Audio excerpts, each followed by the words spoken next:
Good evening. I'm Lincoln Revel, and you're watching the ntTV Online Report. In a briefing earlier this week, President Trump said states might be ready to reopen.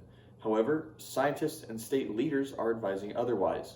President Trump says the U.S. is doing well in the fight against the COVID-19 pandemic. These encouraging developments have put us in a very strong position to finalize guidelines for states on reopening the country. The FDA has issued emergency authorization for 2 more antibody tests that could identify people who might be safe to work. However, with viruses that we deal with all the time, when you develop an antibody after infection, it almost invariably means you're protected. We don't absolutely know that for sure yet. The White House is expected to give benchmarks on how to ease social distancing, but governors have the final word on when and how they'll move their economies forward. Let's find out where we are. Let's find out the facts, then we'll make a decision. Everyone has been wrong about everything for this entire duration. One big city mayor saying Americans might not be able to go to athletic stadiums or arenas until 2021 at the earliest. We've got many, many miles to walk before we're going to be back in those environments. But I hope we can perhaps watch sporting events without audiences on TV. Of course, listen to concerts as we've been doing. I'm John Lawrence reporting.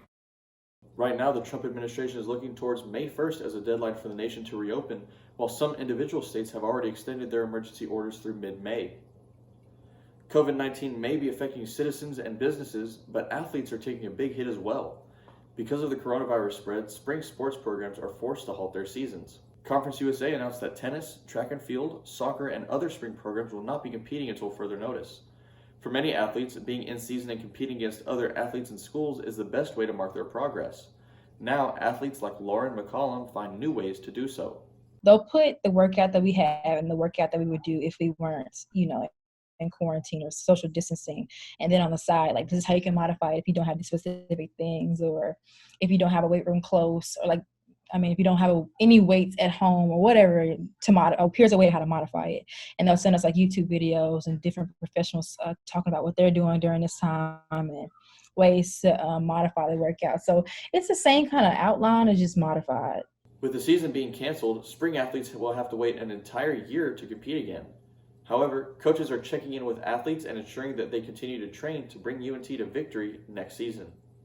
And one positive note, for senior athletes, the NCAA is planning to grant those who participate in spring sports another season of eligibility. President Trump has received backlash for a few statements from his news briefings this week.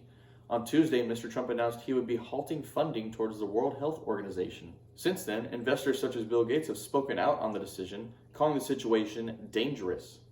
The International Health Organization has responded with regret over the president's announcement, but says it is still determined in fighting the coronavirus.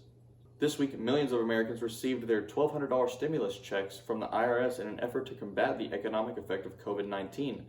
But how do you know whether or not it's a scam? The government agency sent out tips earlier this week to keep your money safe. One of the ways to tell whether or not you're being scammed is if you're being asked for personal information.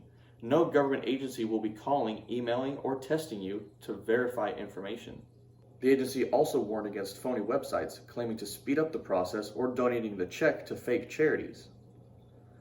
UNT students may be eligible for some financial aid from the university during this time. First, UNT is making emergency grants and aid funding. Just go to UNT Student Success FA. This money is needs-based and is available as soon as you are enrolled in school for either the summer or fall session.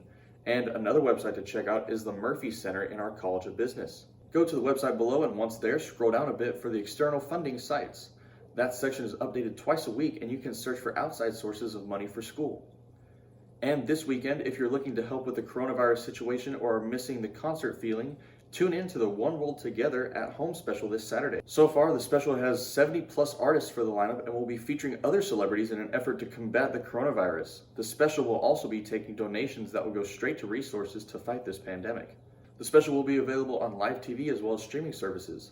To find where and when to watch it, check out www.globalcitizen.org/together at home.